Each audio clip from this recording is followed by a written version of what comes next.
Sorry about that. Having a little bit of technical difficulties. Just make sure you guys can hear me okay. Today is Daily Cyber episode 282. I have a great guest that's going to be coming today. Before we get started, I want to do a little bit of a rant right now and just kind of give you guys some insight. I had a client I was working with this week, right? Professional services, MSP, like great partners, things along that line. And we got in a little bit of discussion. I want you guys to make a notice: due diligence and due care. Due diligence and due care. You know, doing your research, due diligence, going through your process, making sure you have all your T's crossed, your I dot, making sure you're going through each area, each line, a level of information, right? Strategic planning, all that detail, really getting that down. And then due care, do what a prudent person would do. What would a colleague setting a certain standard do in a situation similar to yours? What I got into the situation, and I'm just going to be quick because I want to bring my guest on. I'm really excited about what we're going to talk about today. But I got into discussion about just it's good enough. Just throw it over the fence. Just get it done. And I don't accept that. I think we all need to have a high level of standard of what we do, especially in cybersecurity, because just getting it done, just having it implemented, just putting it in place is not secure. It's checking a box. We don't check boxes here, right? We do our due diligence and we make sure we get things done properly, right? And depending if you're going to do a pen test, a vulnerability assessment, you're going to have an audit after. You want to make sure you've gone to the highest standard that you could, and then learn. We're always going to learn. We're always going to develop. We're always going to, go from there. But I want to make sure that you guys get that for today: due diligence and due care. Write that down, follow that, study that, pursuit of excellence. Okay. I wanted to put that out there because I was dealing with that this week, and I was like, you know what? I'm going to push my team to be that way. And I'm not going to accept mediocrity. I'm not going to accept low standards. So today I'm really excited. I have a guest on here. His name's Oscar. Oscar's the founder and inventor behind the Space Safe, the next generation connected safe built to close the gap between physical security and real world cyber risk. For the past 15 years, he has worked in product development and sales, building and scaling businesses from zero to multi-million dollars in revenue. He grew up in a household with limited means, which hardwired him to be resourceful, direct, focused, and finding solutions to real problems. It taught him a real meaning of value, security, and trust. So grab a coffee, grab a tea, and let's hack at it.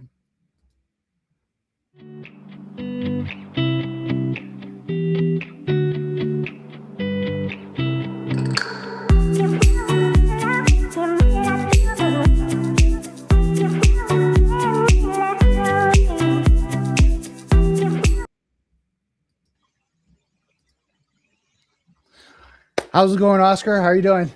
Hey, what's going on? I'm great. How are you? I'm awesome. Awesome day, busy week. It's already only Wednesday, and I'm already like, when's Friday? When's the week over? How about yourself? Man, as an entrepreneur, there is no such thing as the end of the week. Every day is a work day. See, now this is the thing I would say. I would agree when I was younger, like just balls out, 80 hours a week. Yeah, family, you'll put it in when you get the chance. As you get older, and I'm going to talk myself, you realize I got to have balance. I got to sleep. Like I can't go like that. When I'm in my 20s and 30s, 100%. I do that now. I feel like I've had a hangover. I'm like, I need 2 days to recover, right? There's no way I can do sprints like that at my age right now. And I mean, I don't look old, but I'm like, I feel it when I do like 24 hours, 40 hours straight, no sleep, whatever. It's like 2 days to recover. Yeah. And you know what? You're totally right. It hits differently when you're a little older. But I still think, like, as an entrepreneur, you still have that, like, I have days that I'm working sometimes 12 hours a day for 5-6 days, and then I'll disappear for 3 days. Yeah. Exactly. So it's just, I think the schedule is just different. And you work harder, and you work smarter, right? You work smarter. Yeah, you work smarter. Right? Because you're more efficient now. You realize, and I remember reading the book with Tim Ferriss, The 4 Hour Work Week, setting systems in place that can make you more efficient. that can do the things where you would do it yourself. You would kind of go, okay, I got that. And I know when I was building up my business, 2001, 2002, I would do everything. I'd be the cleaner, the accountant, right? The person doing the IT, like everything, right? And then I'm like, as the revenue come in, I started to kind of hoard it. Then I got older and more experienced. I'm like, no, I got to hire people. I got to scale. I got to step back from these areas where I can hire good people to do that work, and then start to kind of move out and do other things, grow the business, be a dreamer, right? Be that CEO, right? Yeah, and to that point, I think that's why also to be alive in this era that we have like 50,000 different AI tools that you could use really helps super startups also. Um, 100%. for me, I'm like, I don't use AI as much as I should, and I have the people in the company that handle a lot. But for anybody who's starting out today, I think AI is like incredible tool to use. It is, and I think there's a balance of that. And I mean, we're going to kind of go into that probably conversation later. And I really want to jump into this because I think it's important, the physical security side. Yeah. We all talk about pen testing, vulnerability assessment. We get into like the technical side, right? You're going like compliances and policies and documentation, endpoint protection, SIM. I think people don't really think about like, do you still need a physical safe? Like, we're in a digital age. It's all, everything's online. It's in the cloud. It's, it's on a hard drive, whatever that may be. And I want to ask you, just to start off, like, why did you pick the safe industry? Oh, so I actually had a personal experience, totally stunk. Basically, in my family, we had something that was stolen from us. We did not have a safe, and after we had this loss, this financial loss, a watch was stolen, some jewelry was stolen. They're like, "Oh my God, I could have spent $1,000 and protected these valuables that are worth $50,000 or $100,000, whatever they ended up stealing." And I started looking for a safe that, has is not just like this ugly box with like a little Right. $6 digital keypad. I was looking for something that could actually protect this my valuables, and at the same time, living in the 21st century, it should have some tech in it. And I was really finding it difficult to find something out there that would be that product. Right. And You so kind of found that gap in the industry, right? yeah, I kind of found that gap, and there were about like three different smart safes at the time when I came out with the space safe, and they were like two of them were plastic safes. I mean, why would you want a plastic safe if you're Mhm. hiding something? You take a little sledgehammer and the thing is going to break into 17 million pieces. Right. And then the other is it just the other one that was like decent. I tried, I bought it, and it wouldn't work for me. I was getting locked out. Like, I would get authenticated and the safe just wouldn't open. And I'm like, Okay. this is not, this is horrible. So, Right. yeah, kind of saw a gap. And as a creator myself, as a developer, um, I, I, I saw an opportunity and kind of jumped on it. And I said, this is my next, this is God is speaking to me. I don't know if you're a spiritual person, but Right. Okay. is speaking to me. He's sending me this sign, and hopefully, with this loss of, let's say, 50 to $100,000 that we lost in jewelry, maybe this is worth where all of a sudden I could make millions and millions of dollars with putting out like an actual secure safe that also connects to the internet, and gives you these modern features that Right. no other safe has. Right.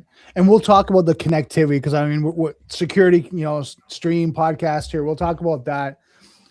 My question to you is like, why do I need a safe? Like, I mean, you're talking about personal, but talking about business, organizations, companies, what's the need for a safe in this day and age? Yeah, so I'm gonna give you. I had two phone calls yesterday with two different companies, and I think that'll just be a nice answer for you. But yesterday I had a call with a law firm, Mhm. and they were asking, they're like a medium-sized law firm, and they were telling me that they want to buy between 50 and 100 safes. That way, each what's it called? Each lawyer Yeah. will have in their office a safe, and that way they could track what's happening. If they want to keep like really sensitive documents in there, they're able to do that. Um, they also have like thumb drives and hard drives that they want to throw in there. Right. And I guess really what separates my safe with every other safe is we keep an audit trail. Right. We have cameras, so it's not just like, hey, Brandon, open this safe. It'll say, Brandon, open this safe at this time. Mhm. And it'll also have a camera footage of you doing it. We have cameras inside and outside. So not only would it show you opening the safe, but once you start getting stuff out, it'll show you exactly what somebody's taking. Right. And that's one of our business cases. Another one is we had like a health office. I don't know how to say that, but like a Yeah. large. They have dentists and like clinics, Okay. over 1,000 different locations, and they called and they were like, "Hey, look, this is exactly what I'm needing, what I'm looking for. We have safes now. There's no way to track if somebody is opening the safe. We're not able to Okay. go and change the pin code all the time. So we're looking for something that has gives us control, visibility, an audit trail, Okay. and that way we can monitor everything because they have drugs and some other things that they're putting in. Um, and that's just an example of another type of business. Right. So basically, from what I'm hearing, correct me if I'm wrong, they're really looking at key documentations or some sort of material, be it, you have talking about pharmaceuticals and medication to whatever. They're looking at a better way to store it physically, right? Yes. Right. And there's a lot of things that you're talking about, but you're talking about, like, and I'll use this example, the audit trail, which helps with compliance, right? Right. And helps with regulatory, because how do you know who accessed that, when they access, and do you have a paper trail? Do you have logs? Do you have logs to show that Brandon went in at 9 o'clock in the morning and logged in that safe? Now you can say with yours is, yes, you do.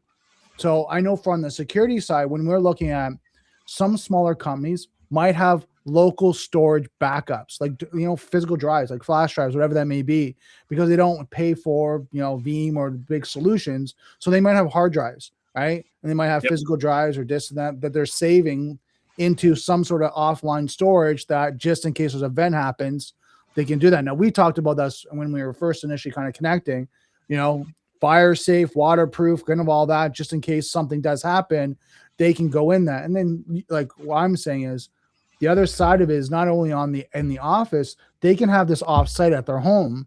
And they now, if someone breaks in the office, there's a fire, there's something happens there, they have offsite backups at a different location that is now in a safe, that is now secure. So some of those things when I was talking to you, I was thinking about, like, oh, there's other use cases that I see day to day, on top of, don't give me personal security and things along that line, your valuables, do corporate, use cases where it's documentation, legal documents, policies, documentation you might want to have. And even some of the people have it in a flash drive, but they want to keep it in a secure location. Well, now you can use a physical safe, right? Versus someone has a locked office in their drawer. Now it's in their locked office in a safe that you have an audit trail. Yeah, and on top of it, like restaurants also, they need to keep cash on hand, but Yeah. there's a lot of different use cases that we've seen customers, different type of customers who have different use cases, and I mean, there's no one size fits all in terms of what somebody is using it for, but I from what I've found, and this is an unbiased thing, is what I found is people are willing to pay a little more money, so they have all of those features because traditional safes just don't have it. Right. Yeah. And they're willing to invest because, again, from what I see on the business side, there's a paper trail, there's Yeah. documentation, right? There's access control. There's things that they can do, that they can say, I know, one, who I've granted access, so least privileges on our side. It's only two people that should have access to that safe. and then I can now track, is those two people going in? And then also I'm going to assume you have some sort of tracking where if threat, like a fraudulent person, suspicious actor goes in and tries to do that, there's some sort of alerting. Correct. Yeah, Right? and the alerting is actually the most annoying alerting I've ever heard come out of a safe in my life. Okay. Um, Now you we designed it. Let's be fair here. yeah, yeah. It's true.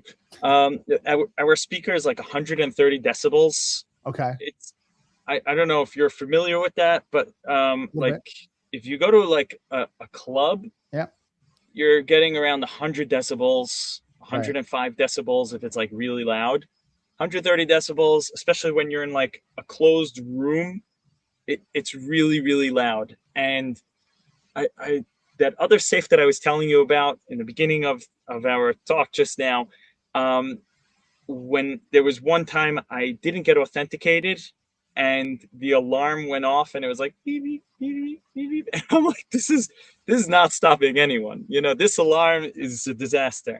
So yeah, and you're right. I built it. I'm a little biased, but Well, no, and it's a deterrent. Don't get me wrong, because now you can't really break in the safe when you're like this.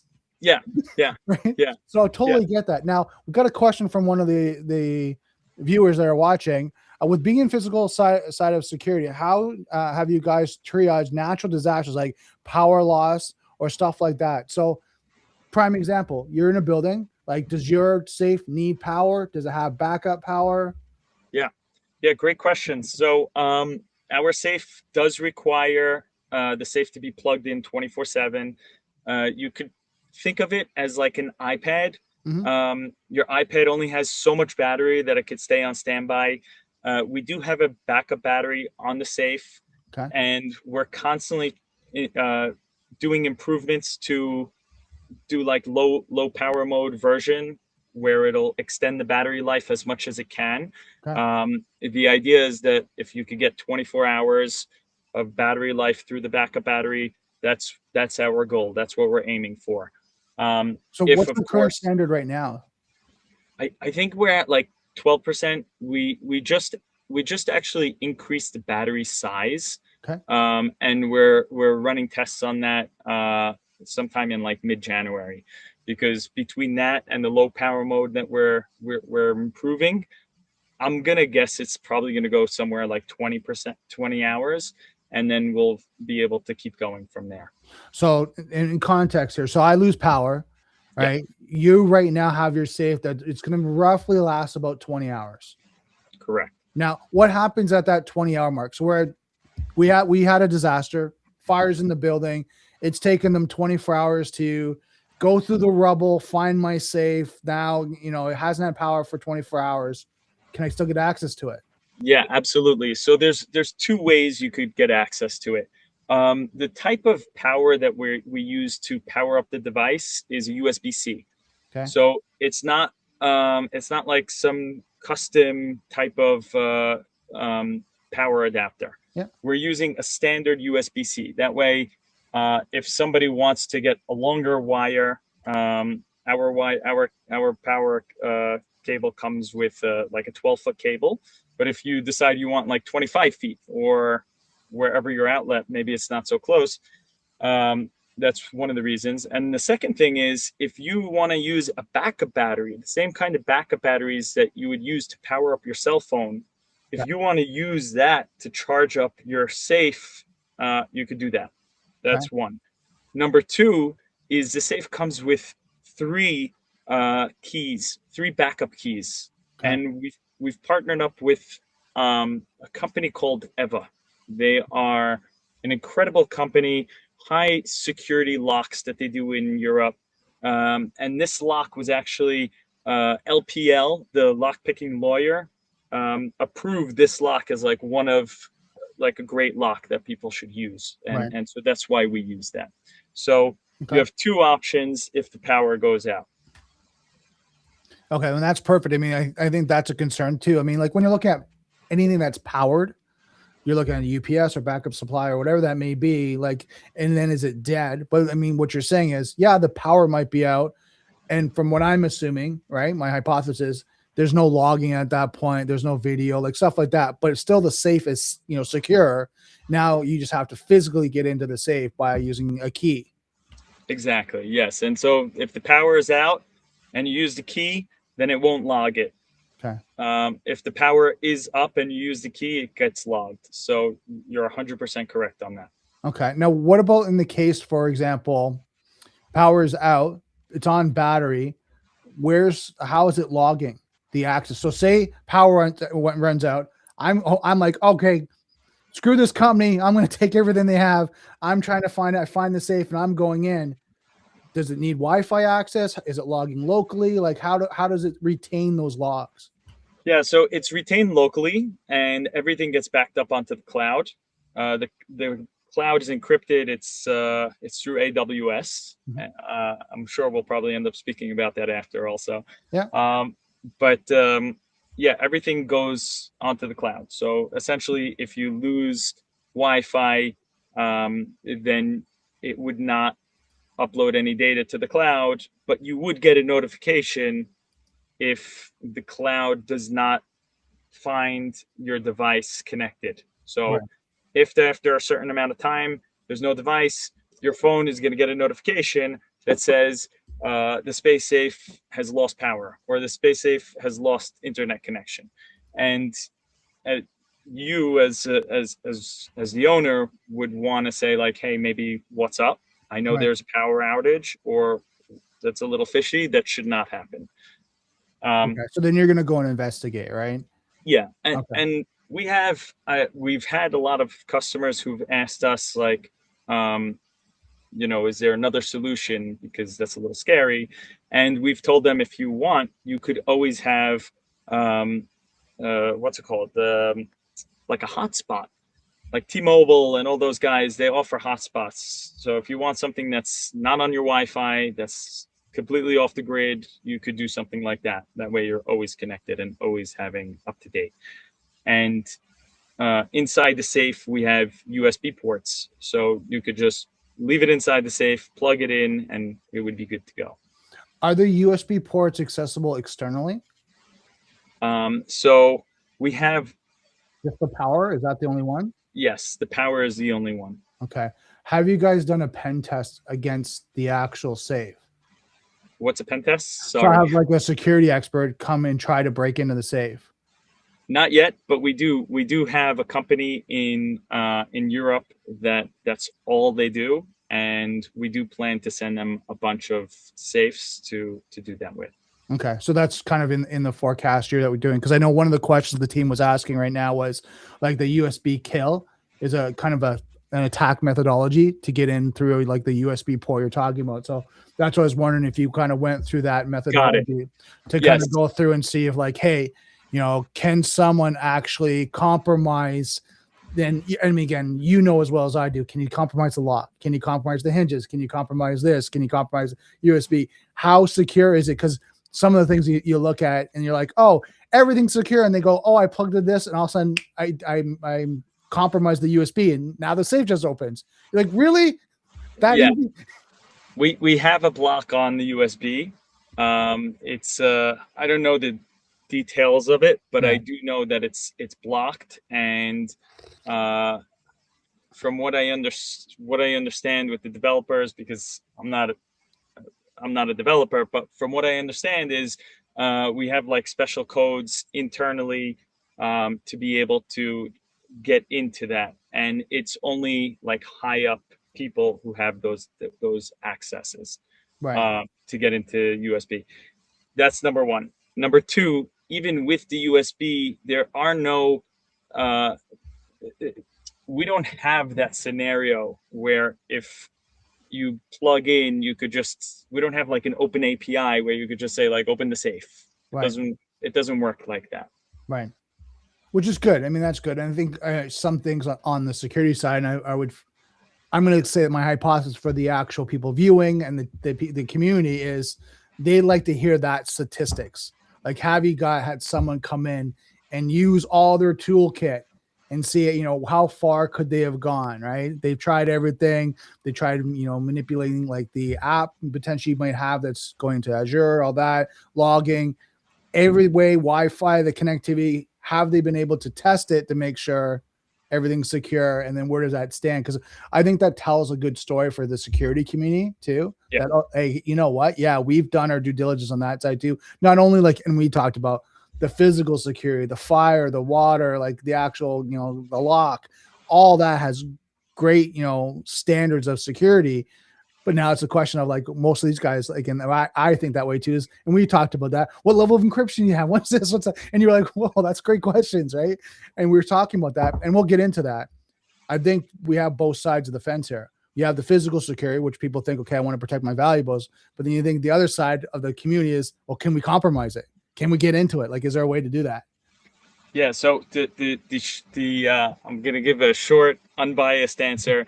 We do testing for as much as we can, and that's part of the reason. Also, we have, for us, it's approved in the manner that we think it's good enough and it's great, and that's why we have this company in Europe that's hired, that they're not available till January to start. Mhm. But that's why we are hiring them. But then, the other thing, the other extreme is, and I think I said this to you before also, is anything in the world can technically be broken into. Mhm. Anything in the world could be hacked. Right. You have NSA that's been hacked. You have IBM. You have Apple, FBI. All of these. If you have enough resources, enough energy, if you have enough like Time. hacking capabilities, also because you need different level of type of hackers. Anything in the world, if you put enough into it, is you could, like, anybody could open anything in the world. Right. And I want to make that clear. Right. There's no such thing, whether it's my safe or anything could technically be broken into with enough time and energy Mhm. and resources. Right. And I think the deterrent, I'm going to, on my behalf, is like you're talking about, the deterrent is you've set levels of security, alerting, right, to mitigate that someone wouldn't have that availability to be able to spend hours, if not days, and weeks in front of your safe trying to pick away at a company. There's mitigating factors, meaning alerting, the power, like all these things that someone should be going to check it out. I mean, when I worked physical security, we would have alarms and alerts and notifications and things along that line. If something was happening, someone would, access an egress door, an exit door, whatever that may be, something would go off, we'd get alert and we'd go check it out. It's not like we would sit and wait. Okay, Yeah, yeah, that's yeah, great. No, that's fine. No, we go yeah, and investigate. Did the wind open it? Did someone try to open up? Like sometimes, certain buildings I work on, someone leave the door ajar, right? Because they'd go out and run to their car and try that, but they didn't want to use their key to get back in. Like, there's all these different factors. Now, when I put the relation to the safe, now you're looking at that and you're like, okay, there's an alert. I got to go get someone to check it out. So the time is limited, right? It should be shorter, within a couple hours, that someone should be checking out that safe. yeah. I mean, I would assume much quicker than a couple hours. I think if you got a text message from us that said somebody's tampering with your safe, Yeah. you're in 60 seconds or less, you're probably calling. If somebody's home, you're calling them and figuring out, like, hey, what's up? Mhm. Or if you're not, you're calling the police and you're sending them to your home. Right. I think, for me, one of the most valuable things that I love about having a safe like this with notifications is if you have more than one home. Right now, I'm in the office. Right. I have right now, I have my safe is in my house. If somebody Right. breaks into my home, I'm going to get a notification that somebody's tampering with my safe. I Right. also, today, actually, I have a cleaning lady that comes every couple of weeks. Today is the day that she's there, and if she's playing with my safe, I trust her. I trust her Yeah. impeccably. So let's hold on. But Let's put that out there first, just in yeah, case she sees whatever. We're not saying she's doing anything wrong, right? It's in case a rabbit breaks into your house and a rabbit does, not your cleaner. We don't want to throw your cleaner to the bus because then she's like, what did I do? I'm doing such a great job, right? yeah. But you also, but that's the whole thing. You also don't know, because I Yeah. I have somebody who had a cleaner for 5 years, and the cleaner stole Right. wiped her out with things in her safe. I don't know how she got the code, but my friend wasn't home, and they took everything. But And that's it why, happens. like, if you had, and I'm not saying it should be my safe. I'm saying everybody should have a safe, and it would be great if your safe had notifications. That way, you get notified. 100%. And I think what happens is the thing that we all know too is like people's people's lives change. It could be circumstantial. They could be going on a hard times. It'd be a time of taking an advantage, right? They see an opportunity. There's all different levels. When I was, again, working physical security, sometimes you would see it's not just criminals. It's people of opportunity because they're having rough times. They're doing something, they're making bad choices, or they're making choices that they can because they're in that situation. Now, I'm not saying you should be doing that. I'm just saying these things happen. We're putting mitigating factors in place, like a safe, to make sure if that situation happens with a colleague, a family member, someone that's in your close circle that might have visibility to that area, they can't get access to it. Yeah, yeah, exactly. Right? Because and I'm going to talk about employment. We have companies, we have people have staff leaving in and out. Like, you have contractors come in, you have cleaners, you have delivery people all coming in, you have staff that rotate in and out and they transition. Good employees, people leave on their own decision, maybe whatever happens. But there's a revolving circle where people would know where secure areas are, right? And then you want Yeah, to make sure that those areas are not only just the office is secure, but the information in those offices being in a safe is also secure as well. yeah, and to be honest, it's no secret. People who own safes talk about it. They tell people, yeah, I have a safe. Oh, where do you keep your safe? I keep my safe here. And it's funny because Right. statistically, it's something like 80% of people who get their safes broken into are from people that they know. Right. You know, because they're telling them. I mean, Crimes of I'll opportunity. probably, yeah. There's nothing wrong with like saying like, hey, do you have a safe? Should I buy a safe? Yeah, I have a safe. Oh, where do you keep your safe? You would just never know that, they may be going after you. And like you said, I mean, we're in a time where inflation is high, the cost of living is high. People, the average person does not make enough money, and be, because living expenses are so high, it's normal that people are going to steal. Whether it's a piece of bread from a bakery without anybody looking, or if they're in debt or something else, Right. they may go for a safe. Yeah, 100%. Now, anything else that people ask for you, like going on the concerns what people have for like the safes, any other reason why someone would come to you for a safe, or you've heard like scenarios? Like, I'm thinking like paper documentation, things like that. I talked about securing firearms potentially. Like, there's all different, yeah, variations of it. yeah. I've had people have asked me about like I think they're called dry wallets. Okay. People have asked me like, hey, could I store my dry wallet in there? Mhm. Um, Medications, contracts, guns. Guns is a big one. Mhm. I met somebody about a year ago who told me that he had a kid. Maybe his kid was 8 or 12. I forget the age. It was around that, where he told me the kid had a friend over. They went into his safe and they opened the safe, and he showed his friend his dad's gun. Right. You know, for me that would freak me out. Right. And one of the things that I love about my safe, and again, I'm biased, of course, but Yep. these features exist Mhm. because I'm biased. Is we have not only do we have like notifications, not only do we have cameras and an audit trail, but we also have the ability to do two-factor authentication, Right. whether that's locally, which means a PIN code and a fingerprint, or if you want to use like a Google authenticator, which is time based and changes every 30 seconds, we also have that. Right. Um, and then the last other layer of security that we have, for which is great for if you're trying to lock out kids or anything else like that, is we also have screensavers. Right. And these screensavers are incredible, where you cannot unlock the screen unless you select a specific spot on the screen. Right. Yeah, and it makes sense. Let's kind of jump in a little bit about when one of the things that we want to talk about, like I do, is about security, right? Security of the safe and things along that line. Like, how safe is your safe? How safe is a safe? Right. And we'll talk about first about physical, because I know what when we talked about okay, fire, like, you know, water damage, things along that line. Walk me through that.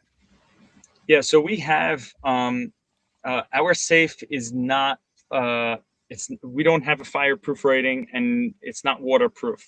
Right. The reason is we have pre-drilled holes. So there's an opening, a gap. Our safe is about 60 pounds, and so you're either choosing like, hey, do you want to bolt this into the wall and to the floor, or do I want to have this fireproof? And for us, we chose as a company, and it doesn't mean we're not going to have another safe in 6 months or 12 months that'll be only fireproof. But this specific model is not fireproof, and it's not water. It's not what was the other one? What, fireproof and waterproof?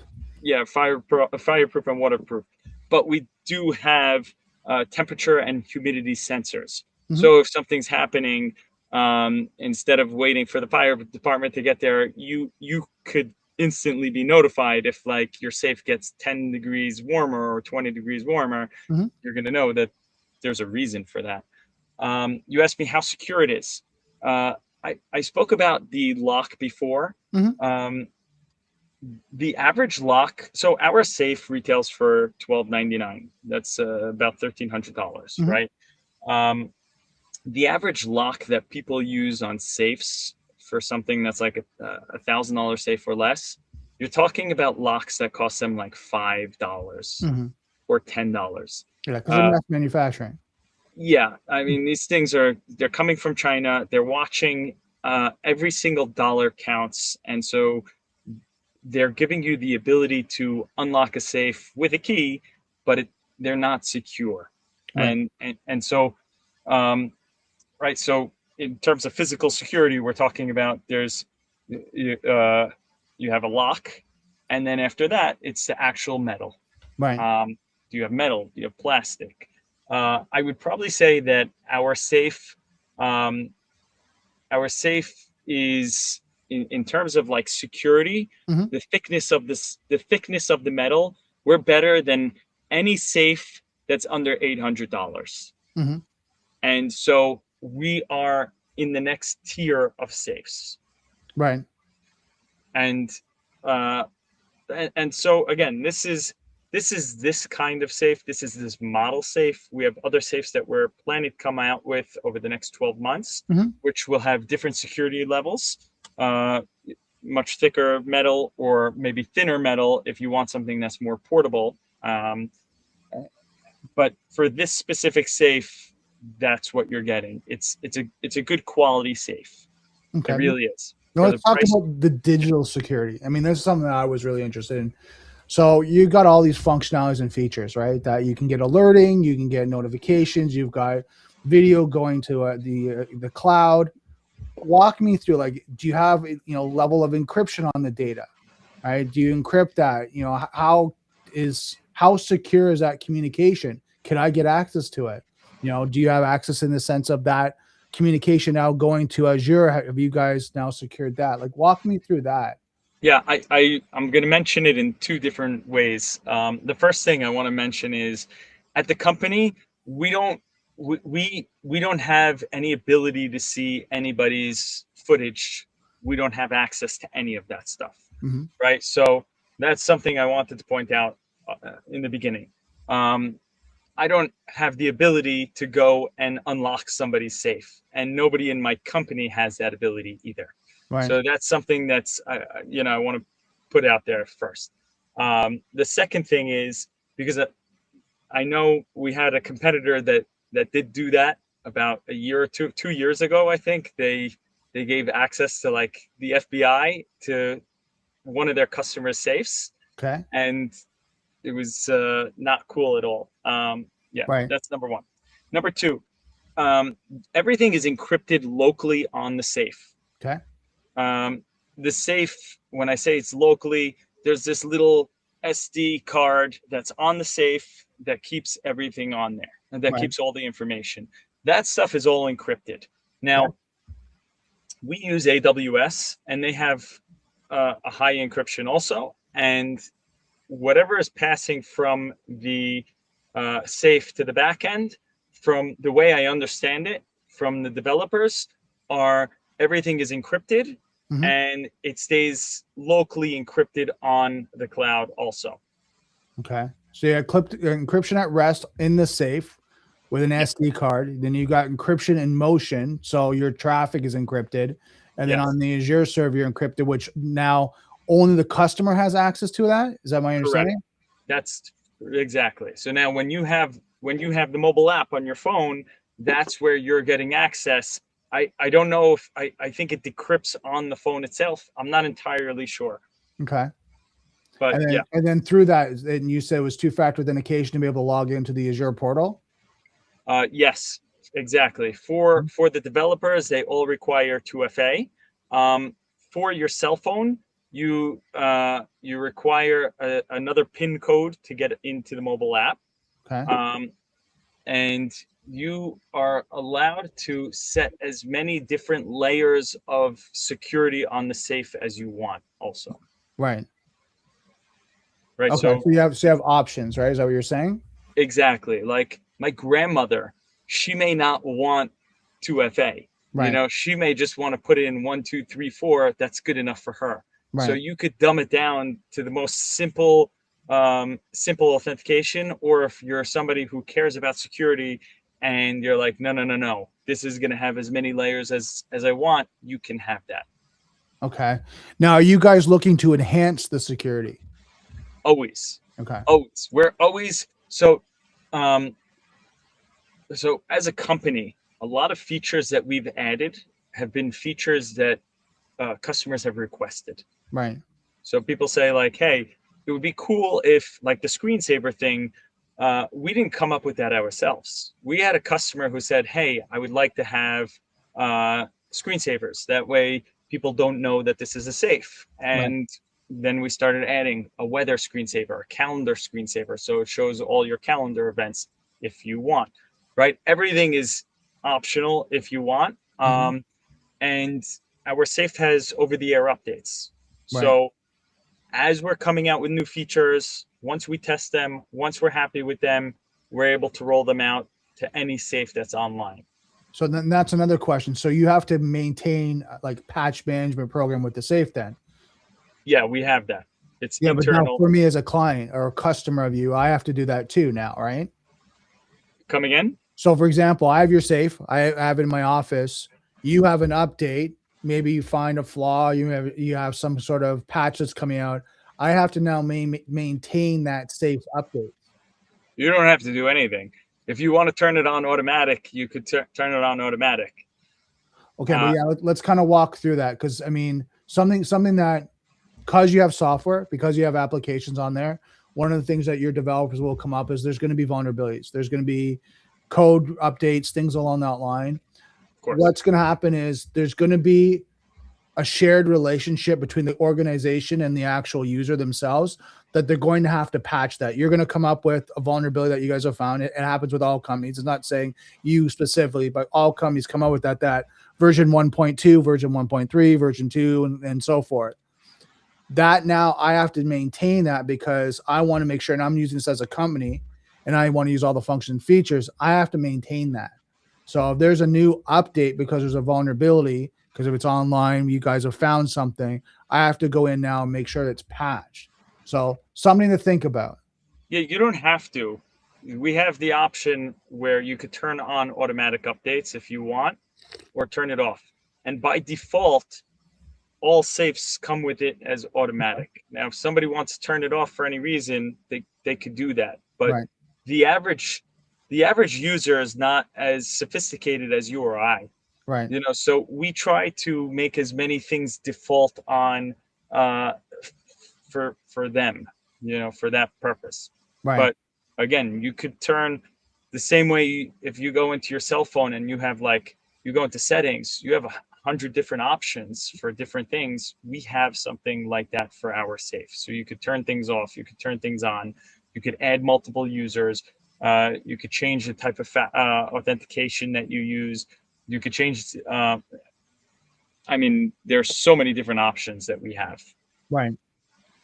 And I think, like, again, going back to the original discussion that we had, and you started off with, I come from an area where most of the people that I talk to, when they're talking about safes, they're talking about the security of the safe because of for their organization, right?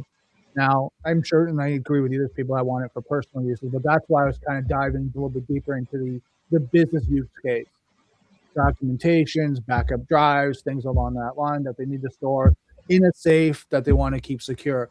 And then hearing all the functionalities, and I think things you talk about, encryption, having logging, being able having alerting, having the alert that is what's 130 decimals. You said it was roughly, Yeah, right? yeah, Be able to notification. So there's all these mitigating factors around that helps to increase the level of security.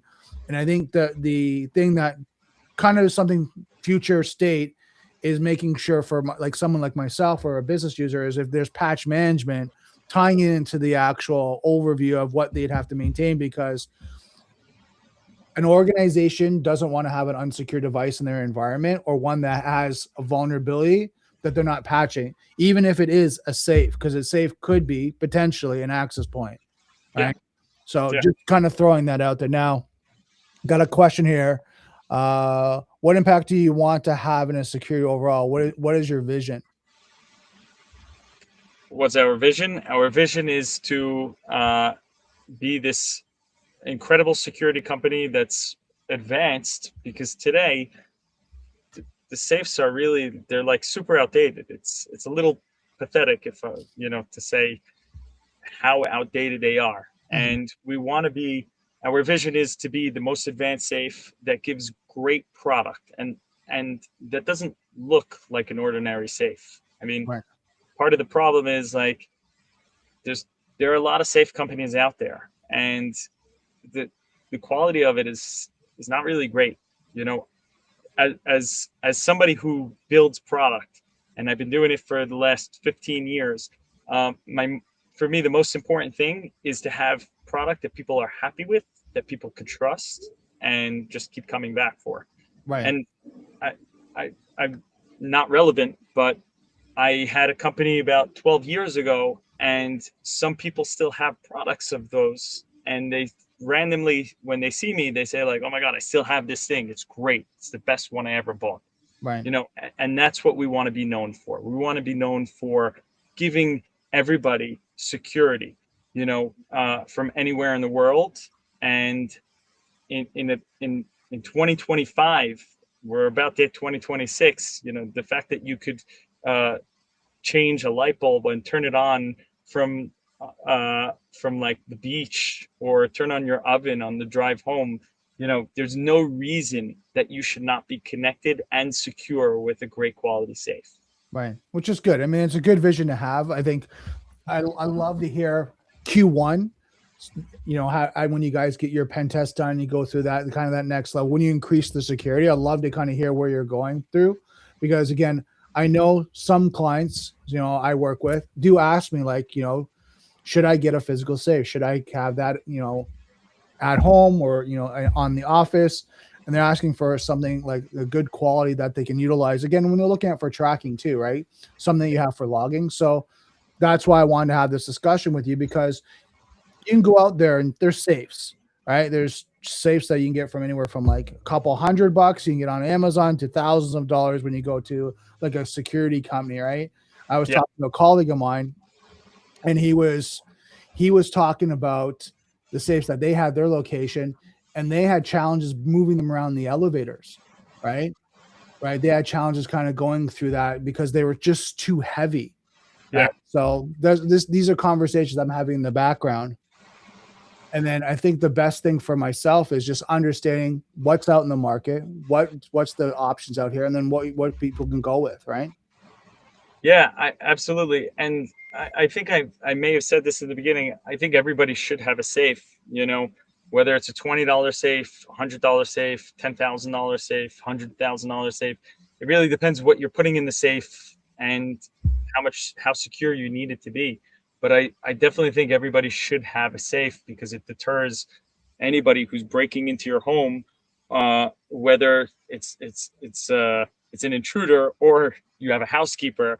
No one should really have access to that, because at the end of the day, your valuables, your home, like if somebody breaks into that, I don't know if you've ever had something like that happen to you, but it really feels shitty. Excuse my language, but Right.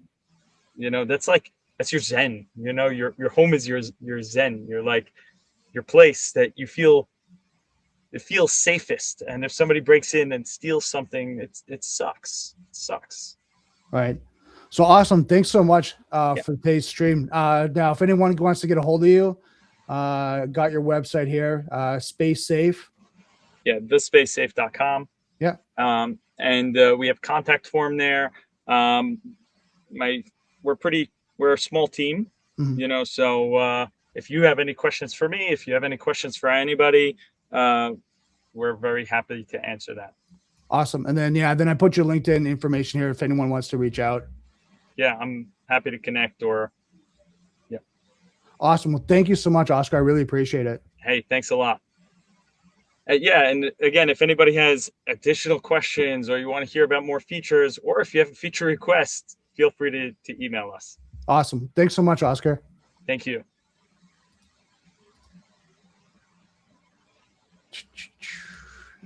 Give me a second here, guys. So that's today's Daily Cyber. A lot about safes, just kind of give you an idea. I deal with a lot of compliance and regulatory, so people are asking about like what safes to use, how to save, how they secure, things along that line. So I think one of the most important things that when I'm talking about safes is looking at how are you looking at compliance, right? How are you looking at your documentations, things along that line? Because some things I get asked about when I'm going through compliance and regulatory, and I had a health organization. So you're looking at your technical security, your physical security, you're looking at all the different areas. So I think it's really important to have different options and just really know what's kind of out there. So thank you so much for coming out for Daily Cyber today. Don't forget, software is hackable, being connected is vulnerable. I'll see you next Daily Cyber.